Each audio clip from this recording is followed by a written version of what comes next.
యేసుక్రీస్తు నామంలో చేరి వచ్చిన సంఘానికి, మరి ఇతడుగు తండ్రి ఛానల్లో చూస్తున్న ప్రేక్షకులకి ప్రైజ్ ది లార్డ్. మరి అవకాశం ఇచ్చిన పరిశుద్ధాత్మ దేవునికి, మా ఆత్మీయ తల్లి వసంత యోహాన్ గారికి నా కృతజ్ఞతాస్తుతులు చెల్లిస్తూ ఉన్నాను. ఈరోజు కూడా మరి పరిశుద్ధాత్మ దేవుడు నాలో ప్రేరేపించి అనేక సంగతులని, మర్మాలని, ప్రసంగాలని ఇలా మీకు తెలియజేయడానికి మరి మేము ఈ ఛానల్ మొదలుపెట్టాము. సో ప్రతిరోజు కూడా ఏదో ఒక వీడియోతో, ఏదో ఒక అంశంతో మేము ముందుకు వస్తాము.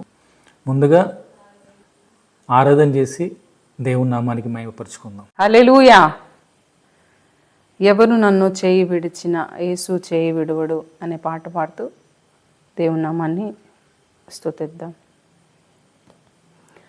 ఎవరు నన్ను చేయి విడచిన యేసు చేయి విడువడు, ఎవరు నన్ను చేయి విడచిన యేసు చేయి విడువడు, చేయి విడువడు, చేయి విడువడు, చేయి విడువాడు, నిన్ను చేయి విడువాడు.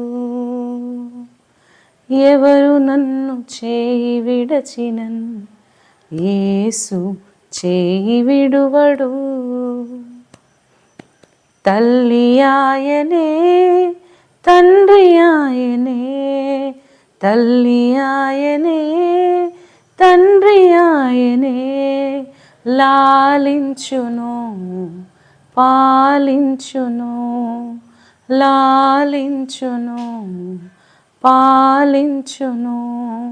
ఎవరు నన్ను చేయి విడచినన్ యేసు చేయి విడువడు, ఎవరు నన్ను చేయి విడచినన్ యేసు చేయి విడువడు. వేదన శ్రమలు ఉన్నప్పుడెల్లా, వేదన శ్రమలు ఉన్నప్పుడెల్లా వేడుకొందునే కాపాడునే, వేడుకొందునే కాపాడునే. ఎవరు నన్ను చేయి విడచినన్ యేసు చేయి విడువడు, ఎవరు నన్ను చేయి విడచినన్ యేసు చేయి విడువడు. రక్తము తోడా కడిగి వేశాడే, రక్తము తోడా కడిగి వేశాడే, రక్షణ సంతోషం నాకు ఇచ్చాడే, రక్షణ సంతోషం నాకు ఇచ్చాడే.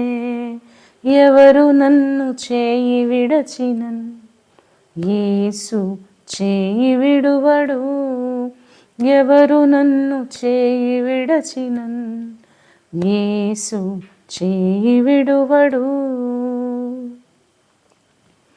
చేయి విడువడు, చేయి విడువడు, చేయి విడువడు, చేయి విడువడు, చేయి విడువాడు. యేసు చేయి విడువాడు. ఎవరు నన్ను చేయి విడచినన్ యేసు చేయి విడువడు. Hallelujah, hallelujah. Thank you sister Blessy. ఆరాధన చేసినందుకు మీకు చాలా కృతజ్ఞతలు. మరి ఈ మొదటి రోజు, ఈ మొదటి వీడియోలో పరిశుద్ధాత్మ దేవుడు నాలో పెట్టిన అంశం ఏంటి? కుటుంబంలో ఒక పురుషుడు ఏమై ఉండాలి, ఏం చేయాలి, అతను కలిగిన బాధ్యతలు ఏంటి? వాక్యానుసారంగా మరి దేవుడు ఏం చెప్పాడు, పురుషునికి ఉన్న బాధ్యతలు ఏంటి, పురుషుడు ఏం కలిగి ఉండాలి, ఎక్కడ నిలబడాలి అనే అంశాలన్నీ కూడా వాక్యానుసారంగా మనం చదువుతూ దాన్ని ధ్యానించబోతా ఉన్నాము. మొదటి అడుగుగా ఫస్ట్ స్టెప్ ఏంటంటే ఎఫెసీయులకు రాసిన పత్రిక 5వ అధ్యాయము 29-30 వచనాలు మనం చదువుకుందాం.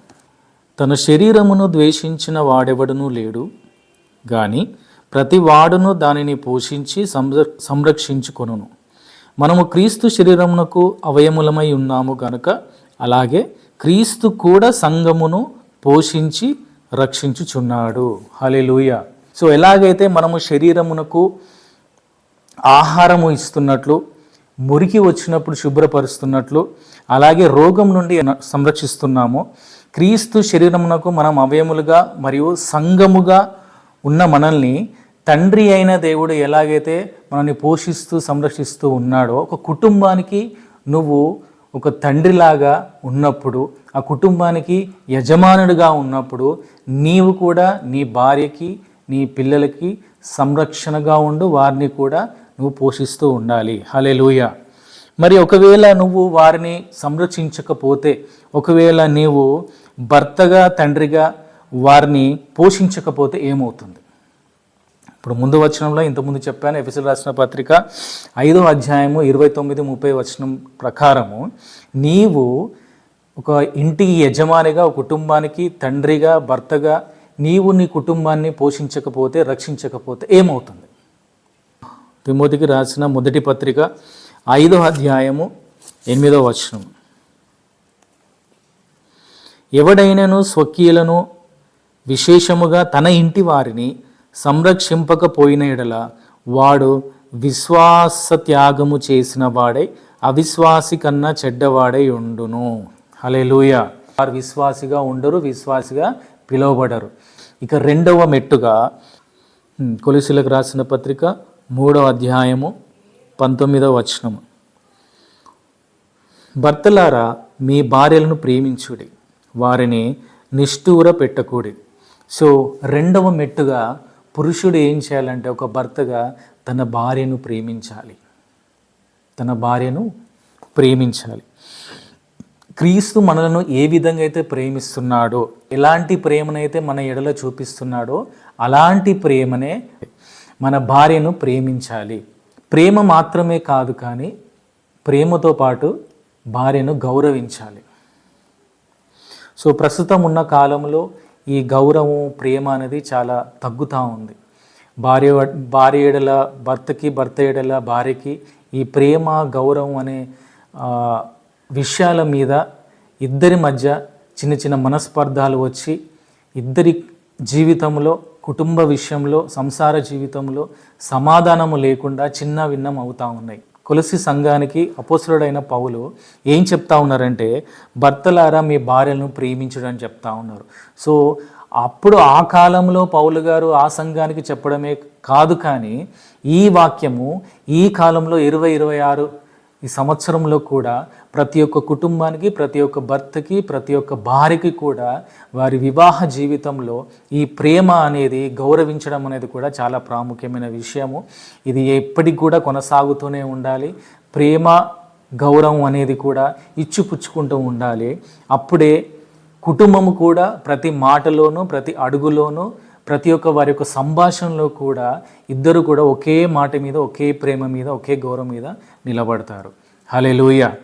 3వ మెట్టుగా చూడండి, 103వ కీర్తన 13వ వచనం, తండ్రి తన కుమారుల ఎడల జాలిపడినట్లు యెహోవా తన యందు భయభక్తులు గలవారి ఎడల జాలిపడును. సో ఇక్కడ ప్రతి తండ్రి కూడా తన కుమారుల ఎడల జాలి చూపించాలి, ప్రేమ కలిగిన వాడే ఉండాలి. ఇప్పుడు మన యేసు ప్రభువు కూడా మన పట్ల ఎలాగైతే జాలి పడుతూ ఉన్నాడో, అది నా కుమారునికి ఇది కావాలి, నా కుమారుకి ఈ అవసరం ఉన్నది అని ఎలాగైతే మన అవసరానికి మిత్తంగా ఎలాగైతే జాలిపడి మనకు అన్ని అవసరాలు తీరుస్తూ ఉన్నాడో, మనము కూడా మన కుమారుల ఎడల, మన బిడ్డల ఎడల, మన కుమార్తెల ఎడల మనము కూడా జాలిపడే తండ్రిగా మనము ఉండాలి. సామెతల గ్రంథము 13వ అధ్యాయము 1వ వచనం,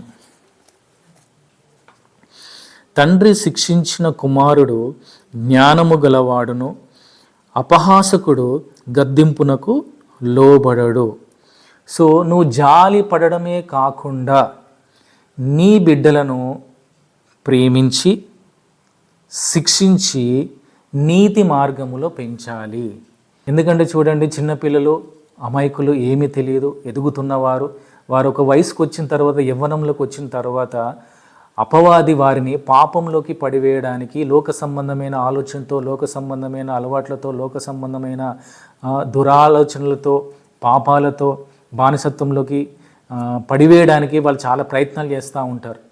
సో బ్యాడ్ ఫ్రెండ్స్తోని, ఫ్రెండ్స్ సర్కిల్తోని, ఇంకా మీడియాతోని, ఫోన్ ద్వారా ఇలా ఎన్నో విధాలుగా పడివేస్తూ ఉంటారు. కాబట్టి ఆ ఏజ్ వరకు వారు పడిపోకుండా ముందుగానే, అంటే పునాదుల్లోనే మనం చాలా వాళ్ళ స్ట్రాంగర్ వారిని పెంచాలి. మన పునాదులు ఎప్పుడైనా స్ట్రాంగ్గా ఉండాలి. గృహాన్ని నిర్మించే విషయంలో కానీ, మన ఆత్మీయ జీవితంలో మనం ఎదుగుదల విషయంలో కానీ ముందుగా మనం చిన్నతనములోనే మన పునాదులు సరిగ్గా ఉంటే ఎదిగిన తర్వాత మనము ఎప్పుడు కూడా పడిపోము, కూలిపోము, వాలిపోము.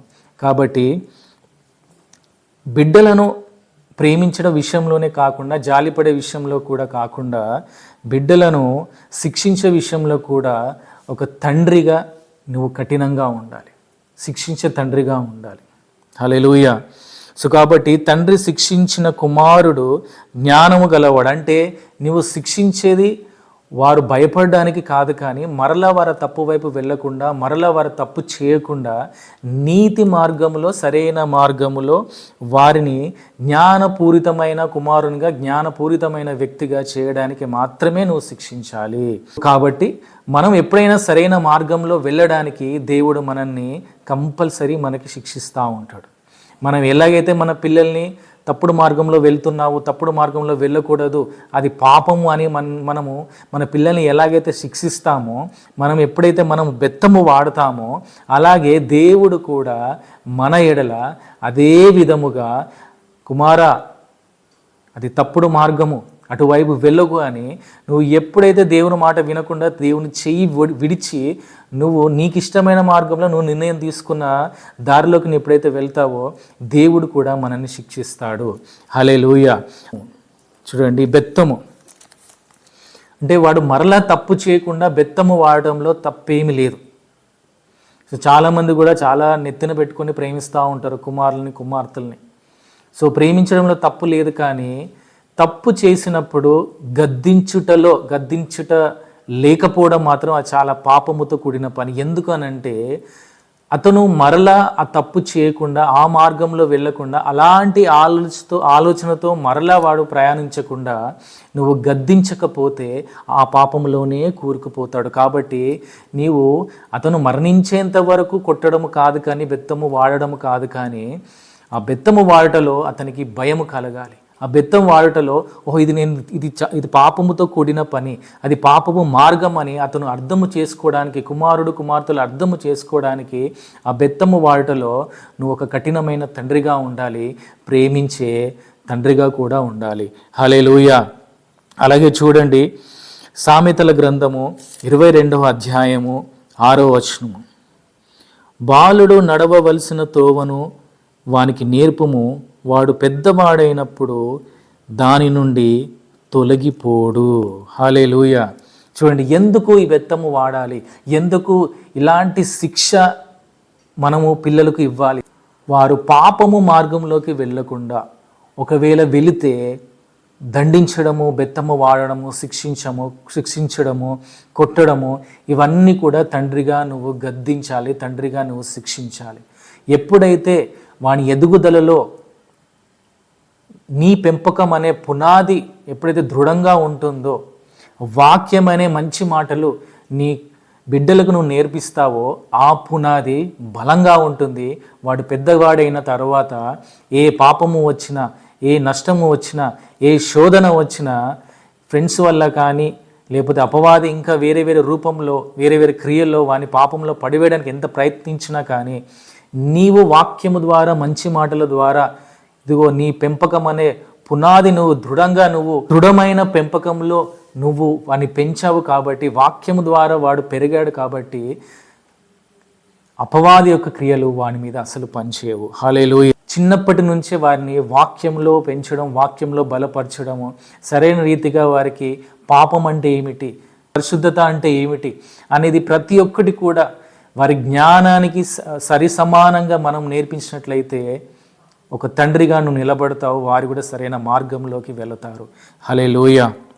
అలాగే చూడండి, ఈ 4వ మెట్టులో ఇంకొక వచనం, ఆదికాండము 18వ అధ్యాయము 19వ వచనం.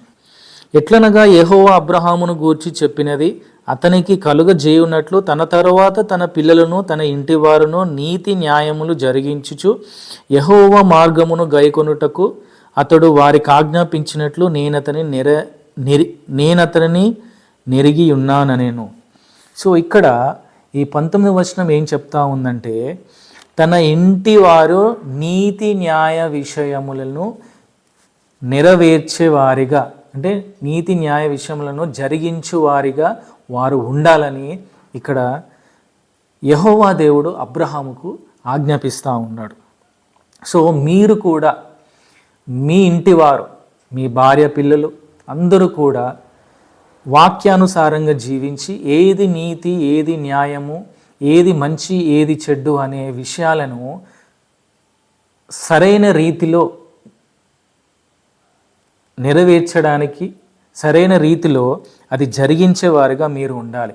ఆ ఇంటి యజమాని లేని ఎడల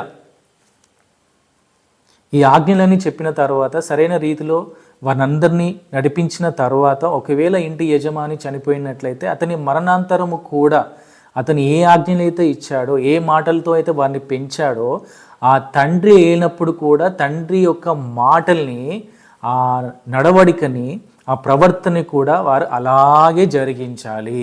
వాక్యం సెలవిస్తూ ఉంది ఏంటంటే, అబ్రహాము ఎలాగైతే తన పిల్లల్ని పెంచాడో, వాక్యానుసారంగా దేవుడు ఎలాగైతే మాట్లాడో, దేవుడు ఎలాగైతే మంచి చెడులు, నీతి న్యాయములు ఏవైతే సెలవిచ్చాడో ఆ మాటలను బట్టి తన పిల్లల్ని క్రమంగా పెంచాడు. అబ్రహాము చనిపోయిన తర్వాత కూడా నీతి న్యాయమైన విషయంలో తన పిల్లలు యాకోబు సంతతి వారందరూ కూడా అదే విధంగా యాకోబుడు ఏ విషయాలైతే చెప్పి పెంచారో వాళ్ళందరూ కూడా ఆ పెంపకంలోనే గొప్ప ఆశీర్వాదకరంగా ఇప్పుడు మనము బైబిల్లో వాళ్ళ గురించి మనం చెబుతూ ఉన్నాము. సో కాబట్టి తండ్రులుగా కూడా మీరు వారిని మీ తదంతరము వారు కూడా గొప్ప రీతిగా మీరు ఏ ప్రిన్సిపల్స్తో అయితే వారిని పెంచారో, ఏ ప్రిన్సిపల్స్ని బట్టి అయితే, ఏ నీతి మాటల్ని బట్టి, ఏ న్యాయం విధమైన మాటల్ని బట్టి, ఏ పరిశుద్ధమైన మాటల్ని బట్టి, ఏ వాక్యానుసారంగా అయితే వారిని పెంచారో అదే విధముగా మీ తండ్రి చనిపోయిన తర్వాత కూడా ఆ మాటలను బట్టే, ఆ మాటల ద్వారానే, మీ ప్రవర్తన ద్వారానే మీ తండ్రి బ్రతికి ఉన్నాడన్నట్టుగా మీ ప్రవర్తన అక్కడ చెప్పాలి. హల్లెలూయా. ఇంకో 5వ మెట్టుగా కొరింథీయులకు రాసిన 2వ పత్రిక 12వ అధ్యాయము 14వ వచనం. ఇదిగో ఈ 3వసారి మీ యొద్దకు వచ్చుటకు సిద్ధముగా ఉన్నాను. వచ్చినప్పుడు మీకు భారముగా నుండను, మీ సొత్తును కాదు మిమ్మునే కోరుచున్నాను. పిల్లలు తండ్రుల కొరకు కాదు, తల్లిదండ్రులే పిల్లల కొరకు ఆస్తి కూర్చదగినది కదా. మరలా చదువుతున్నాను. పిల్లలు తల్లిదండ్రుల కొరకు కాదు, తల్లిదండ్రులే పిల్లల కొరకు ఆస్తి కూర్చదగినది కదా. సో ఇక్కడ 5వ మెట్టుగా ఏంటంటే, నువ్వు నీ పిల్లల కొరకు ఆస్తి సమకూర్చేవాడిగా ఉండాలి. వాళ్ళ అవసరాల కొరకు, వాళ్ళ చదువుల కొరకు, వారి జీవన శైలి కొరకు, ప్రతి ఒక్క దాని కొరకు ఒక తండ్రిగా, ఒక బాధ్యత గల తండ్రిగా నీ బిడ్డల కొరకు, వాళ్ళ అవసరాల కొరకు ఆస్తి సమకూర్చేవాడిగా ఉండాలి. హల్లెలూయా. సో కాబట్టి ప్రతి పురుషుడు కూడా తన కుటుంబం పట్ల బాధ్యత కలిగి, ప్రతి కుటుంబం పట్ల ప్రేమ కలిగి, తన కుటుంబం పట్ల ప్రయాస కలిగి, తనకి ఉన్న బాధ్యతలన్నీ నెరవేరుస్తూ, ప్రేమిస్తూ, క్రీస్తులో నడిపిస్తూ, ఒక వధువు సంఘముగా క్రీస్తు రాకడలో తన కుటుంబాన్ని సిద్ధపరుస్తూ ఒక పరిశుద్ధ జీవితాన్ని, పరిశుద్ధమైన కుటుంబాన్ని నడిపించాలని నేను కూడా కోరుకుంటా ఉన్నాను. అదే ప్రయాణంలో నేను కూడా ప్రయాణిస్తూ ఉన్నాను. దేవుడి చిన్న మాటలు దీవించును గాక. సో చిన్న ప్రార్థన చేసుకుందాం. పరిశుద్ధము నమ్మకము గల తండ్రి, నీకు స్తోత్రాలు, వందనాలు, కృతజ్ఞతలు చెల్లించుకుంటా ఉన్నాం ప్రభువా. తండ్రి నాయన, ఇదిగో కుటుంబంలో ఒక పురుషుడు ఒక భర్తగా, ఒక పోషకుడుగా, ఒక తండ్రిగా ఎలా జీవించాలి, తనకున్న బాధ్యతలు ఏంటి, తనకున్న పనులు ఏంటి, ఏ స్థానంలో ఉండాలనే విషయాల్ని ప్రభువా తండ్రి వాక్యానుసారంగా ప్రభువా తండ్రి ఇదిగో మీరు నాకు కల్పించిన ఈ ఆలోచన బట్టి ప్రేరేపణ బట్టి నీకు వందనాలు స్తుతులు చెల్లించుకుంటా ఉన్నాము. మరి ప్రభువా తండ్రి, ఈ వాక్యం విన్న ప్రతి ఒక్కరు కూడా ప్రభువా తండ్రి నాయన, ఇదిగో ఛానల్ ద్వారా చూస్తున్న ప్రేక్షకులందరికీ కూడా, ఇదిగో విచ్చేసిన సంఘం అంతటిని కూడా ప్రభువా తండ్రి నాయన, మీరు వాక్యానుసారంగా ప్రభువా తండ్రి నాయన ఇదిగో జీవించినట్లు మీరే సహాయం చేయమని మిమ్మల్ని వేడుకుంటా ఉన్నాము ప్రభువా తండ్రి. నీకు స్తోత్రాలు వందనాలు చెల్లించుకుంటా ఉన్నాము ప్రభువా తండ్రి. ఇదిగో ప్రతి పురుషుడు కూడా ప్రభువా తండ్రి నాయన, ఇదిగో అబ్రహాము వలె ప్రభువా తండ్రి జీవించడానికి ప్రభువా తండ్రి, ఇదిగో అబ్రహాముకు నీవు సెలవిచ్చిన నీతి న్యాయముల విషయమై ప్రభువా తండ్రి నాయన, కుటుంబాన్ని ఎలాగైతే పోషించాడో, కుటుంబాన్ని ఎలాగైతే నడిపించాడో, ఎలాగైతే బలపరిచాడో ప్రభువా తండ్రి నాయన, ఇదిగో అదే విధంగా ప్రతి పురుషుడు కూడా ఒక అబ్రహాము తండ్రి వల్లే ప్రభువా తండ్రి తన పిల్లలను ప్రభువా తండ్రి నాయన ఒక బలమైన ప్రభువా తండ్రి నాయన, విశ్వాసిగా బలమైన ప్రభువా తండ్రి నాయన, ఇదిగో దేవుని కుమారుల వలె ప్రభువా తండ్రి నాయన జీవించలాగున మీరే సహాయము చేసి ప్రభువా తండ్రి నాయన, ఇదిగో ప్రతి ఒక్క తండ్రికి కూడా ప్రభువా తండ్రి నాయన మంచి జ్ఞానాన్ని, మంచి తెలివిని, మంచి బలముని ప్రభువా తండ్రి ప్రసాదించమని ప్రభువైన యేసుక్రీస్తు నామములో అడిగి వేడుకుంటున్నాము తండ్రి. ఆమేన్. సో మర్చిపోకండి, మరలా చెప్తా ఉన్నాను. సో ప్రతిరోజు కూడా ఇలాగే ప్రతి ఒక్క వీడియోతో మీ ముందుకు వస్తాము. ప్రసంగమే కాకుండా ప్రతి ఒక్క మర్మాన్ని మీ ముందు పెట్టడానికి మేము ప్రయత్నం చేస్తాము. తెలిసిన మాటలే, విన్న మాటలే, కానీ అందులోని దేవుని యొక్క మర్మము, దేవుని యొక్క ఉద్దేశాన్ని దేవుడు నాకు, పరిశుద్ధాత్మ దేవుడు నాలో పెట్టిన ప్రేరేపణ బట్టి నాకు వచ్చిన ఆలోచనని వివరించడానికి నేను ప్రయత్నం చేస్తూ ఉంటాను. కాబట్టి దయచేసి ఈ ఛానల్ని సబ్స్క్రైబ్ చేయండి, షేర్ చేయండి. Praise the Lord. దేవుడు మిమ్మల్ని దీవించును గాక.